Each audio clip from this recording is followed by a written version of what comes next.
दोस्तों, जो कहानी मैं आज आप लोगों को बता रहा हूँ वो सुनकर आप लोगों के हाथ में फटकार आ जाएगी। मतलब आप लोग डर जाओगे गाइस।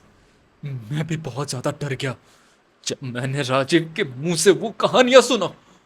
तो दोस्तों, मजाक अलग, ये मैंने थोड़ा एक्साइटमेंट में बोल दिया, लेकिन ये कहानी बहुत ज्यादा डरावनी है।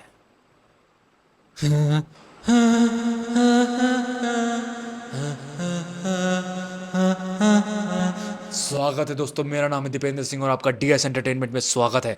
आज हम एक भूतिया कहानी लेकर आए हैं, मतलब कि बहुत ज्यादा डरावनी, एक गांव की कहानी।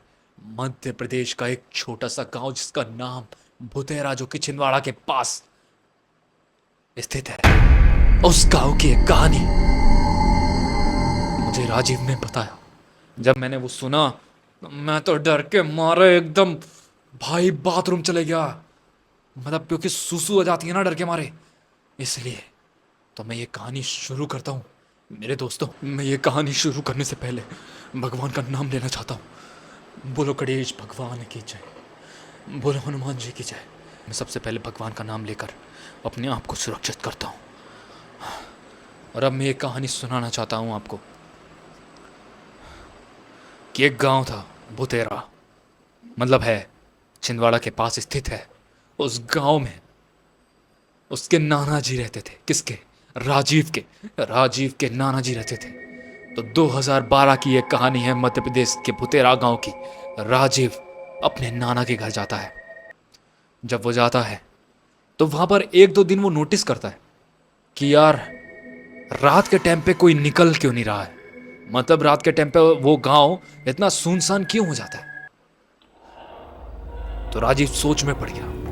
उसने पूछा तो बहुत सारे लोग, उसके मामा जी ने उसको कहा कि रात में तू गलती से भी मत मत निकल जाइयो, वरना बहुत कुछ झेलना पड़ सकता है, समझा।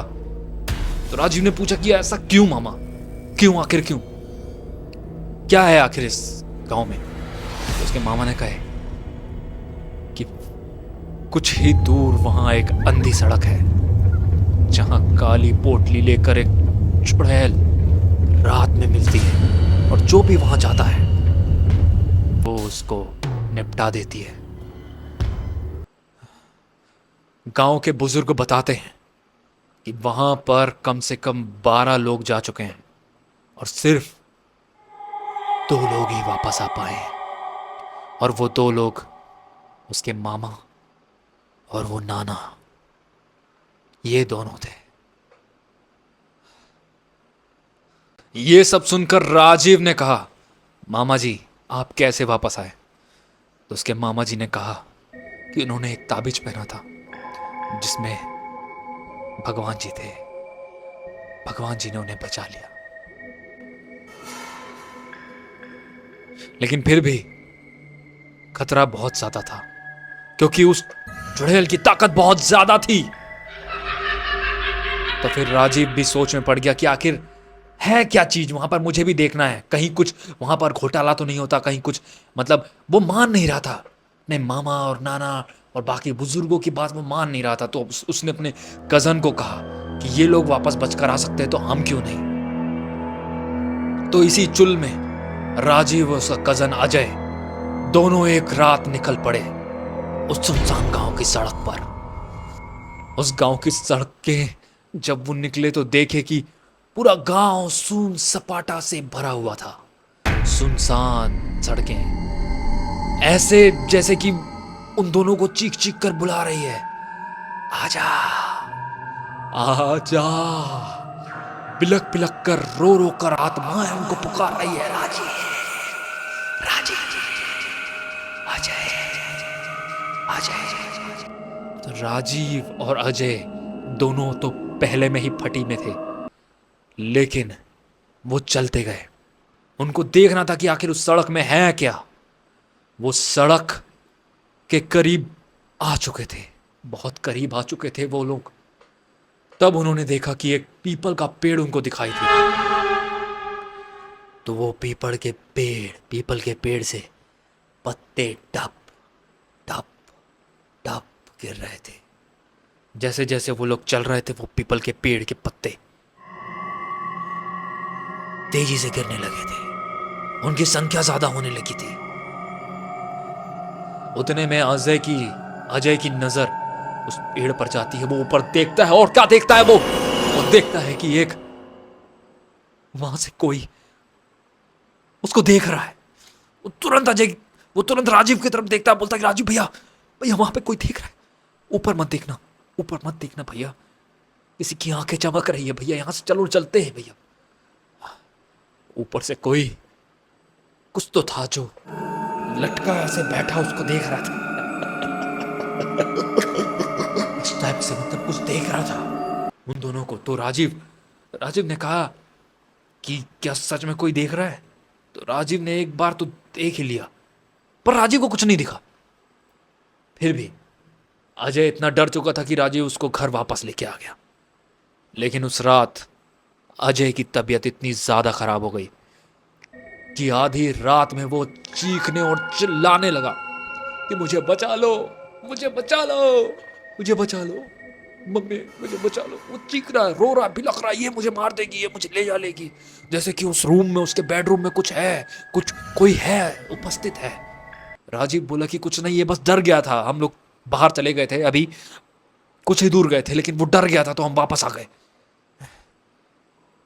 सभी ने बहुत जोर जोर से चिल्लाया, बहुत डांटा राजीव लेकिन अजय की हालत इतनी खराब हो चुकी थी कि वो चीख रहा था, चिल्ला रहा था, अजीब अजीब हरकतें कर रहा था, उसके हाथ पैर ऐसे अकड़ रहे थे इस टाइप से। तो फिर क्या हुआ?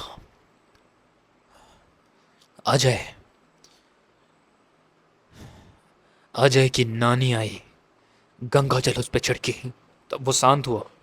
अजय फिर शांत हुआ। फिर उसके बाद उसकी नानी ने उसको हनुमान चालीसा भी सुनाई।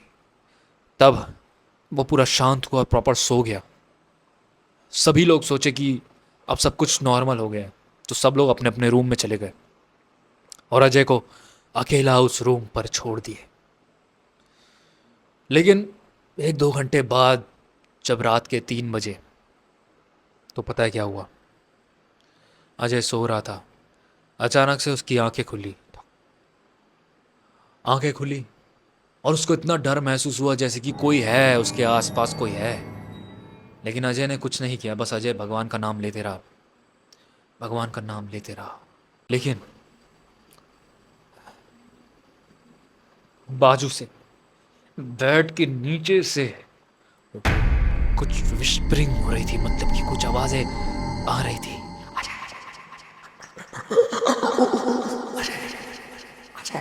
उसका नाम बार बार कोई पुकार रहा था। अजय उठा, बुखार से तप रहा था अजय।